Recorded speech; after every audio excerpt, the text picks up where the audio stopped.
Hi everyone, स्वागत है आपका अपने एप्लीकेशन साथ ही साथ अपने यूट्यूब चैनल क्रेजी पॉलीटेक्निक पे। हम उम्मीद करते हैं आप लोग स्वस्थ होंगे, मस्त होंगे और अच्छे से जो है वो अब अपने सिलेबस को, अपने एजुकेशन जो आपका नेक्स्ट सेमेस्टर है, फिफ्थ सेमेस्टर को आप शुरू कर दिए होंगे। तो यहाँ पर आज इस सेशन में हम लोग जो आपका एक इलेक्टिव पेपर है उसका एक पेपर जो हमारा है स्विच गेयर एंड प्रोटेक्शन, उसके सिलेबस इंट्रोडक्शन के बारे में जानेंगे। लेकिन सिलेबस इंट्रोडक्शन जानने से पहले हम एक बात आपको बता दें कि ये जो पेपर है आपका, ये पूरे फिफ्थ सेमेस्टर का मोस्ट इंपॉर्टेंट पेपर आप इसको मानकर चले तो आपके सिलेबस के अनुसार ये जो हमारा है वो मोस्ट इंपॉर्टेंट पेपर है। हालांकि हो सकता है कि कुछ कॉलेज में इसके जगह पर कोई दूसरे इलेक्टिव पेपर को आपको पढ़ाया जाए, लेकिन आप ध्यान दीजिएगा ये जो पेपर है वो ज़्यादा इंपॉर्टेंट है। तो आप कोशिश करिएगा अपने टीचर को कन्विंस करने के लिए कि हमें जो है वो स्विच गेयर एंड प्रोटेक्शन ही पढ़ना है, हमें यही सब्जेक्ट को पढ़ाया जाए, इलेक्टिव में हमारा यही रखा जाए। अगर नहीं भी रखते हैं तो आपको ये पेपर को पढ़ना ही है, क्योंकि बिना ये पेपर पढ़े हुए आप आगे कंपटीशन में आपको बहुत दिक्कत होगा। जैसे आप एसएससी जेई भरिएगा या कोई भी जेई का फॉर्म भरिएगा, चाहे वो स्टेट जेई हो चाहे वो सेंट्रल का कोई जॉब हो जेई के लिए, तो वहाँ पर आपको इस सब्जेक्ट का वेटेज बहुत ही वहाँ पर मिलता है। तो ये सब्जेक्ट को आप इग्नोर नहीं कर सकते हैं। तो इसको एक तरह से कहिए कि ये मोस्ट इंपॉर्टेंट सब्जेक्ट आपका फिफ्थ सेम का है, इसको बहुत ही अच्छे से आपको पढ़ना है। क्योंकि क्या है कि सेमेस्टर में अगर आपका परसेंटेज कम भी रहेगा तो काम चलेगा, लेकिन नॉलेज आपका जो मेनली नॉलेज चाहिए कंपटीशन के लिए, आगे के लिए जो नॉलेज चाहिए वो हमारा ये सब सब्जेक्ट में नॉलेज बहुत ही इंपॉर्टेंस रखते हैं। तो इन सारे सब्जेक्ट को हम लोग बहुत ही अच्छे से, और जो आपका मेन पेपर है उसको हम खुद डील कर रहे हैं। बाकी जो आपका उतना इंपॉर्टेंट पेपर नहीं है उन सारे पेपर को, लेकिन हालांकि जो भी पेपर है उनके लिए टीचर आपके बेस्ट मिलेंगे। तो जो ज़्यादा इंपॉर्टेंट पेपर नहीं भी है उनको दूसरे टीचर को हम लोग, दो टीचर हम यहाँ पर अभी इंट्रोड्यूस हो रहे हैं। एक को तो आप जानते हैं ऋषि सर, एक और टीचर आने ही वाले हैं। जैसे ही वो हमारे साथ बात खत्म होता है तो हम आपको उनके बारे में रिवील कर देंगे, टेंशन आप लोग नहीं लीजिएगा। हालांकि अगर वो नहीं भी आए तो हम और ऋषि सर मिलकर आपको बहुत ही अच्छे से खत्म कर देंगे। मेन पेपर को हम ले रहे हैं, चाहे वो थर्ड सेम का हो चाहे वो फिफ्थ सेम का हो, दोनों में आपका जो मेन पेपर है वो हम ही ले रहे हैं। तो अगर आप अपने जूनियर को भी सजेस्ट करना चाहते हैं तो आप कर सकते हैं सजेस्ट। जैसे कि वहाँ पर हम लोग थर्ड सेम में जो है वो मेजरमेंट और मशीन का जो पेपर है उसको हम ले रहे हैं, क्योंकि ये दोनों मोस्ट इंपॉर्टेंट पेपर है। पावर जनरेशन के लिए एक नए टीचर आ रहे हैं, वो लेंगे, और नेटवर्क आपका ऋषि सर ले रहे हैं। तो अपने जूनियर को बता दीजिएगा, अगर आपके कोई कंसल्ट में है तो आप उन्हें ज़रूर रिकमेंड कर सकते हैं। अगर आपको मेरा ये प्लेटफॉर्म, हमारे पढ़ाने के तरीके अगर आपको अच्छे लगते हैं तो आप ज़रूर उनको रिकमेंड करिएगा। तो चलिए हम लोग चलते हैं सिलेबस पर। और सिलेबस में ओवरऑल हमको इसमें जो पढ़ना है वो कुल मिलाकर 5 यूनिट पढ़ना है। पहला यूनिट हमारा जो है वो बेसिक और प्रोटेक्शन के बारे में है, कि हमारा प्रोटेक्शन का जो बेसिक कुछ टर्म है उसके बारे में पढ़ना है। दूसरा हमारा सर्किट इंटरप्ट डिवाइसेस के बारे में पढ़ना है। तीसरा हमारा रिले के बारे में पढ़ना है, प्रोटेक्टिव रिले के बारे में पढ़ना है। चौथा जो हमारा है वो protection of alternator and transformer है। और पांचवा जो हमारा है वो मोटर और ट्रांसमिशन लाइन के प्रोटेक्शन है। तो ओवरऑल हमारा 5 यूनिट इसमें पढ़ना है, जिसमें कि हमारा पहला यूनिट जो है वो बेसिक है। इसमें हमको पढ़ना है कि प्रोटेक्शन का नेसेसिटी क्या है, प्रोटेक्शन का ज़रूरत क्या है, उसका फंक्शन क्या है, उसके बारे में पढ़ना है। नॉर्मल और एबनॉर्मल कंडीशन क्या होता है उसके बारे में पढ़ना है। टाइप्स ऑफ फॉल्ट्स के बारे में पढ़ना है कि फॉल्ट कितने तरीके के होते हैं, उसका क्या कारण होता है। फॉल्ट ओवरऑल हमारा 2 तरीके के होते हैं, सिमेट्रिकल फॉल्ट, एसिमेट्रिकल फॉल्ट। इन सब में कौन कौन से फॉल्ट आते हैं, जैसे आप लोग कभी कभी सुनते होंगे LG fault, LLG fault, triple LG fault. तो वो उस तरीके के फॉल्ट, इन सब के बारे में हम लोग पढ़ेंगे कि इसमें से कौन सा फॉल्ट सिमेट्रिकल होता है और कौन सा फॉल्ट एसिमेट्रिकल होता है। इससे ऑब्जेक्टिव आपको डेफिनेटली आपके एग्जाम में मिलेंगे, पूछेगा डायरेक्टली कि कौन सा फॉल्ट हमारा सिमेट्रिकल होता है, कौन सा अनसिमेट्रिकल होता है या एसिमेट्रिकल होता है। तो ये सब जो हम लोग पढ़ेंगे तो अच्छे से वहाँ पर देख लेंगे। तो ओवरऑल इस यूनिट की अगर बात की जाए कि मोस्ट इंपॉर्टेंट टॉपिक हमारे लिए कौन सा है, तो एक हमारा नेसेसिटी और फंक्शन ऑफ प्रोटेक्टिव सिस्टम और टाइप्स ऑफ फॉल्ट जो हमारा है वो मोस्ट इंपॉर्टेंट टॉपिक है यूनिट नंबर फर्स्ट के लिए। मतलब अगर यहाँ से अगर क्वेश्चन बनाने के लिए कहे तो यहाँ पर से आपको 2 क्वेश्चन ही, सिर्फ इससे जो है वो मोस्ट इंपॉर्टेंट क्वेश्चन 2 ही निकल सकते हैं। अब बात कर लेते हैं सेकेंड यूनिट में। सेकेंड यूनिट में हमको क्या पढ़ना है, तो उसमें हम लोग पढ़ना है सर्किट इंटरप्टिव डिवाइस, मतलब सर्किट को अलग करने वाले डिवाइसेस के बारे में पढ़ना है। जैसे आपके घर का जो बोर्ड होता है उसमें आप लोग क्या देखते हैं, स्विच क्या करता है, जैसे आप ऑन ऑफ करते हैं उसको, तो आपका जैसे बल्ब को ऑफ करना है तो ऑफ कर देते हैं स्विच को, तो बल्ब ऑफ हो जाता है। मतलब क्या हो रहा है कि वो सर्किट को इंटरप्ट कर रहा है, सर्किट को वो तोड़ रहा है। क्योंकि एक होता है ऑन, एक होता है ऑफ कंडीशन। ऑन में क्या हुआ, सर्किट को जोड़ रहा है, और ऑफ मतलब सर्किट को तोड़ रहा है। तो यहाँ पर हम लोग पढ़ेंगे सर्किट इंटरप्टिंग डिवाइस, कैसे हम लोग सर्किट को तोड़ सकते हैं, कैसे हम लोग सर्किट को इंटरप्ट कर सकते हैं। तो इसमें हम लोग ओवरऑल 3 तरीके का डिवाइसेस पढ़ेंगे। पहले हम लोग पढ़ेंगे आइसोलेटर के बारे में, दूसरा हम लोग पढ़ेंगे फ्यूज के बारे में, और तीसरा हम लोग पढ़ेंगे सर्किट ब्रेकर के बारे में। तो बात किया जाए इसमें जो हम लोग सबसे पहले पढ़ते हैं वो आइसोलेटर के बारे में पढ़ते हैं। तो आइसोलेटर कुल मिलाकर हमारा 3 तरीके का यूज होता है। एक हमारा होता है वर्टिकल आइसोलेटर, तो वर्टिकल आइसोलेटर मतलब कुछ इस तरीके से रहता है, ऐसे ऊपर नीचे वो घूम सकता है। एक हमारा होता है हॉरिजेंटल ब्रेक आइसोलेटर, तो वो हमारा हॉरिजेंटली मूव करता है। ये सब का हम फिगर आपको दिखाएंगे। इतना मजा आएगा आपको पढ़ने में कि मतलब बहुत ही मजा आएगा, ओवरऑल यही समझिए। और जिनको इन सब का वीडियो अभी देखना है वो जाकर यूट्यूब पर देख सकते हैं, स्विच गेयर एंड प्रोटेक्शन करके एक प्लेलिस्ट बना होगा, वहाँ पर सारे लेक्चर अवेलेबल हैं ये सब का, तो वहाँ पर जाकर इसको आप देख सकते हैं। यहाँ पर बताए हुए हैं वर्टिकल ब्रेक, हमारा हॉरिजेंटल ब्रेक और पेंटोग्राफ टाइप जो आइसोलेटर होता है, इन सब के बारे में वहाँ पर बताए हुए हैं। उसके बाद हमको आइसोलेटर के बाद क्या पढ़ना है, तो उसके बाद हमको पढ़ना है HRC फ्यूज के बारे में कि HRC फ्यूज क्या होता है, इसका कंस्ट्रक्शन पढ़ना है, इसका वर्किंग पढ़ना है, इसका एप्लीकेशन पढ़ना है। उसके बाद हम लोग इसी में पढ़ेंगे आर्क फॉर्मेशन के बारे में कि आर्क हमारा कैसे बनता है, उसको हम लोग method of arc excitation, arc को हम लोग कैसे एक्साइट करते हैं, आर्क वोल्टेज क्या होता है, रिकवरी वोल्टेज क्या होता है, रीस्ट्राइकिंग वोल्टेज क्या होता है, रेट ऑफ रीस्ट्राइकिंग वोल्टेज क्या होता है, इन सब के बारे में हम लोग पढ़ेंगे। ये सब छोटा छोटा टर्म है, बस इसका डेफिनेशन हमको पढ़ना होता है। अब जो हमारा मोस्ट इंपॉर्टेंट आता है वो सर्किट ब्रेकर। तो सर्किट ब्रेकर ओवरऑल हमको जो पढ़ना है इस आपके सिलेबस में इस बार, वो हमारा SF6 है, वैक्यूम सर्किट ब्रेकर है और एयर सर्किट ब्रेकर है। इन तीनों के बारे में हमको बहुत ही अच्छे से इसके कंस्ट्रक्शन के बारे में पढ़ना है, इसके वर्किंग के बारे में पढ़ना है, इसका एप्लीकेशन के बारे में पढ़ना है कि कौन सा सर्किट ब्रेकर को हम लोग कहाँ यूज करते हैं, उन सब के बारे में हमको यहाँ पर पढ़ना है।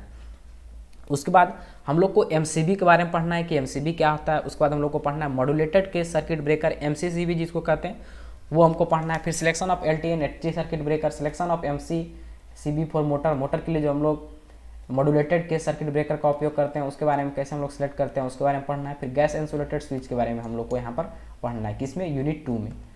अब मोस्ट हमारा इंपॉर्टेंट यूनिट नंबर 3 है, इसमें हमको क्या पढ़ना है, तो इसमें हम लोग रिले के बारे में पढ़ेंगे। एक बात आपको हम बता देते हैं रिले के बारे में, छोटी सी जानकारी, हालांकि इसको हम लोग डिटेल में तो अपने जब हम लोग सिलेबस में पढ़ेंगे तब पढ़ेंगे ही, लेकिन एक छोटा सा जानकारी दे देते हैं।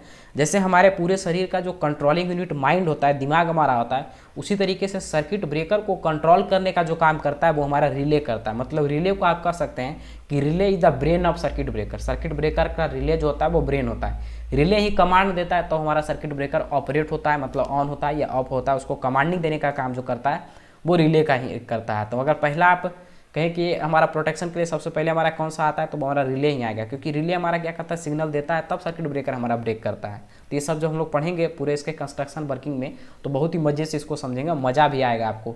हालांकि अभी अगर आप देखना चाहते हैं तो वो प्लेलिस्ट के बारे में जो बताएं स्विच गेयर एंड प्रोटेक्शन, वहाँ पर बहुत सारे लेक्चर अवेलेबल हैं। उन सारे लेक्चर को आप देखकर ये भी देख सकते हैं कि हमारा पढ़ाने के तरीके से आपका फ्रीक्वेंसी मैच करता है कि नहीं, आपको समझ में आता है कि नहीं, तो वहाँ पर से आपको क्लियर हो जाएगा। बात रहा फंडामेंटल को, इसमें हमको पढ़ना है fundamental quantity of quality requirement, क्या क्या रिक्वायरमेट हमको होना चाहिए प्रोटेक्शन रिले के लिए, जैसे selectivity, speed, sensitivity, reliability, simplicity, economy, इन सब फैक्टर के बारे में हम लोग देखेंगे। फिर हमारा कहता है बेसिक रिले टर्मिनोलॉजी में हमारा क्या क्या आता है, तो प्रोटेक्टिव रिले क्या है, रिले टाइम क्या है, पिकअप, फिर हमारा पिकअप टाइप क्या है, रीसेट करंट क्या है, करंट सेटिंग क्या है, प्लग सेटिंग मल्टीप्लायर और टाइम सेटिंग मल्टीप्लायर। इसमें मोस्ट इंपॉर्टेंट हमारा प्लग सेटिंग मल्टीप्लायर और टाइम सेटिंग मल्टीप्लायर है। इसके न्यूमेरिकल आपको जो है वो कंपटीशन में पूछते हैं और कभी कभी आपके ऑब्जेक्टिव में भी इसका न्यूमेरिकल दे देता है, तो हम लोग यहाँ पर देखेंगे इसके न्यूमेरिकल को भी। प्रोटेक्टिव रिले की बात की जाए तो हमारा नेक्स्ट जो टॉपिक है वो प्रोटेक्टिव रिले, इसके क्लासिफिकेशन के बारे में पढ़ना है। वर्किंग प्रिंसिपल हमको देखना है क्या क्या चीज़ का, तो इलेक्ट्रोमैग्नेटिक रिले और थर्मल रिले का हमको वर्किंग और उसका प्रिंसिपल, ऑपरेटिंग प्रिंसिपल, उसके कंस्ट्रक्शन सब कुछ को हमको देखना है।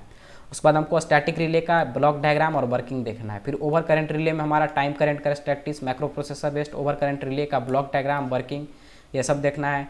डिस्टेंस रिले का प्रिंसिपल, ऑपरेशन, फिर हमारा डिफिनिट डिस्टेंस रिले के बारे में पढ़ना है। डायरेक्शनल रिले का नीड, उसका उपयोग क्या है, उसका ऑपरेशन क्या है, उसके बारे में पढ़ना है। Operation of current and voltage of differential relay, differential relay हमारा operation of current voltage differential relay के बारे में हमको ओवरऑल पढ़ना है। बात कर ले अब यूनिट 4 का, तो यूनिट 4 में हमको अल्टरनेटर और ट्रांसफार्मर के बारे में पढ़ना है। किसके बारे में पढ़ना है, तो प्रोटेक्शन ऑफ अल्टरनेटर और ट्रांसफार्मर। तो इसमें हमको पहले जानेंगे फॉल्ट, फिर हमारा differential protection, over current protection, हमारा earth fault, over heating and field failure protection, इन सब के बारे में हमको पढ़ना है। फिर रिवर्स पावर प्रोटेक्शन हमारा हो गया, ट्रांसफार्मर प्रोटेक्शन में हमको पढ़ना है, limitation of differential protection, Buchholz relay, इन दोनों के बारे में हमको पढ़ना है। तो ये जो आप देख रहे हैं ये हमारा अल्टरनेटर के लिए हो गया और ये हमारा ये जो दोनों हमको पढ़ना है वो ट्रांसफार्मर के लिए हो गया। बात करें यूनिट 5 का, तो इसमें हमको पढ़ना है प्रोटेक्शन ऑफ मोटर एंड बस बार एंड ट्रांसमिशन लाइन। तो इसमें हमको शॉर्ट सर्किट प्रोटेक्शन पढ़ना है, ओवरलोड प्रोटेक्शन पढ़ना है, फॉल्ट ऑन बस बार ऑफ ट्रांसमिशन लाइन में हमको over current, distance and pilot wire protection. इसमें जो हमारा मोस्ट इंपॉर्टेंट है यहाँ पर हमारा पायलट वायर इंपॉर्टेंट है और यहाँ पर हमारा इस यूनिट का जो है वो बकज रिले मोस्ट इंपॉर्टेंट है। मतलब ये दोनों तो डेफिनेटली आपके एग्जाम में पूछेगा ही पूछेगा, भले क्वेश्चन कुछ भी दे लेकिन ये दोनों क्वेश्चन आपको डेफिनेटली पूछेगा। बकज रिले हो गया और हमारा पायलट वायर प्रोटेक्शन है, ये दोनों, इन दोनों टॉपिक पर आपका वीडियो जो है वो यूट्यूब पर मिल जाएगा, तो वहाँ पर भी आप देख सकते हैं। शायद आपको थोड़ा थोड़ा समझ में आए, क्योंकि जब तक आप बेसिक नहीं जानिएगा तब तक थोड़ा आपको समझने में दिक्कत हो सकता है, लेकिन फिर भी आपको ये गारंटी है कि आपको कुछ ना कुछ जरूर समझ में आएगा। तो अगर आप अभी फ्री हैं तो आप यूट्यूब पर जाकर उन लेक्चर को देखकर और हमारे पढ़ाने का स्टाइल, पढ़ाने के तरीकों को आप समझ सकते हैं। अब बात किया जाए बुक का, तो बुक जो हम लोग यहाँ पर फॉलो करेंगे इसको पढ़ाने के लिए, आप खुद अगर आप पढ़ने के लिए बुक को लेना चाहते हैं तो आप यही बुक कर लीजिएगा, प्रिंसिपल ऑफ पावर सिस्टम, जो कि हमारा वीके मेहता और रोहित मेहता का बुक है, मतलब लिखा हुआ राइटर का नाम वीके मेहता, रोहित मेहता है, और ये जो पब्लिकेशन है वो हमारा एस चंद पब्लिकेशन है। तो ये बुक आप लोग लीजिएगा तो आप पढ़ सकते हैं लेकर, अगर आपके पास समय है, अगर आप चाहते हैं कि हम बुक से भी कुछ पढ़ें तो आप यहाँ पर इस बुक को फॉलो कर सकते हैं, क्योंकि हम जो पढ़ाएंगे वो इसी बुक को फॉलो करके हम पढ़ाते हैं। तो ये बुक हमारे लिए इंपॉर्टेंट होता है। अब बात कर ले कि ओवरऑल आपको पूरे सिलेबस के बारे में तो समझ में आ ही गया होगा। तो अगर आप लोग 5th सेम का तैयारी एक अच्छे वे में, एक अच्छे प्लेटफॉर्म से, बहुत ही नॉमिनल फी में करना चाहते हैं, तब आप हमारे प्लेटफॉर्म को चूज कर सकते हैं। अगर आपको मेरा पढ़ाने का स्टाइल आपको अच्छा लगे तो मेरा ये जो प्लेटफॉर्म है उस पर हमारा कोर्स लॉन्च हो चुका है 5th सेम लक्ष्य बैच का।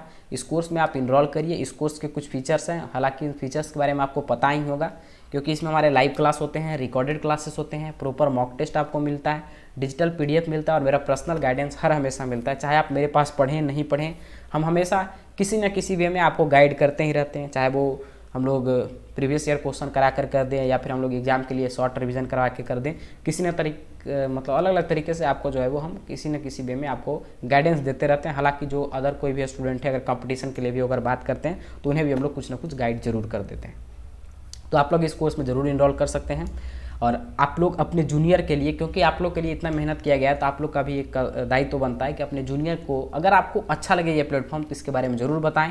आपके जूनियर जो हैं, जस्ट जूनियर जो कि 3rd सेम में इस बार आए हैं, उनके लिए हम लोग जो है वो 3rd सेम लक्ष्य बैच को भी लॉन्च कर दिए हैं, जहाँ पर कि यही सारे features, live classes, recorded classes, mock test, ये सारे फीचर्स वहाँ पर उन लोग को भी मिलेंगे।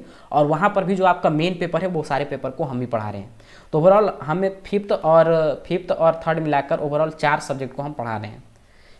3rd में हम पढ़ा रहे हैं, 3rd में हम मेजरमेंट को पढ़ा रहे हैं और मशीन को पढ़ा रहे हैं। और आप लोग में जो है वो हम इनर्जी ऑडिट पढ़ाएंगे, और हमारा ये जो है माइक्रो प्रोसेसर को भी पढ़ा देंगे, उसमें कुछ है नहीं। तो माइक्रो प्रोसेसर, इनर्जी ऑडिट और स्विच गियर प्रोटेक्शन हम पढ़ाएंगे। और बाद बाकी पेपर जो हैं वो आपके ऋषि सर पढ़ाएंगे, और एक और टीचर जो आ रहे हैं जिनका रिवील करेंगे नाम कुछ दिन में, जल्दी रिवील कर देंगे, 18 या 19 तारीख को उनका नाम आ जाएगा, उनका पहला लेक्चर भी आ जाएगा। आप लोग देख लीजिएगा कि समझ में आता है या नहीं आता है। समझ में आएगा तो डेफिनेटली आप उनसे, मतलब बात उनसे हो चुकी है, तो आप अगर पसंद आएगा तो उनको रखेंगे, नहीं तो फिर खुद ही अपने दोनों मिलकर, ऋषि सर और हम मिलकर कंप्लीट कर देंगे। तो ओवरऑल सिलेबस आपका डेफिनेटली टाइम पर कंप्लीट होगा, इसमें कोई दिक्कत नहीं है। तो आप बेझिझक होकर आसानी से अपने, अगर आप चाहते हैं तो इस कोर्स में इनरोल कर सकते हैं, और आपको कहीं पर कोई दिक्कत नहीं होगा, ये मेरा गारंटी है। क्योंकि हम एक दिन में आपको उतना बेहतर पढ़ा सकते हैं, एक दिन में आपके एग्जाम के लिए प्रिपेयर करवा सकते हैं। तो हमारे पास अभी अवेलेबल 3.5 मंथ के अप्रॉक्स में है। हम ये गारंटी आपको देते हैं कि 2.5 मंथ के एंड होते होते आपका 100% सिलेबस कंप्लीट हो जाएगा, और उसके बाद हम लोग का रिवीजन क्लास भी बहुत ही तगड़े से चलेगा। तो इसी आशा और उम्मीद के साथ आज के इस सेशन को हम लोग एंड करते हैं, और मिलते हैं हम लोग नेक्स्ट सेशन में एक नए कंटेंट के साथ, एक नए जोश के साथ। तब तक के लिए जय हिंद।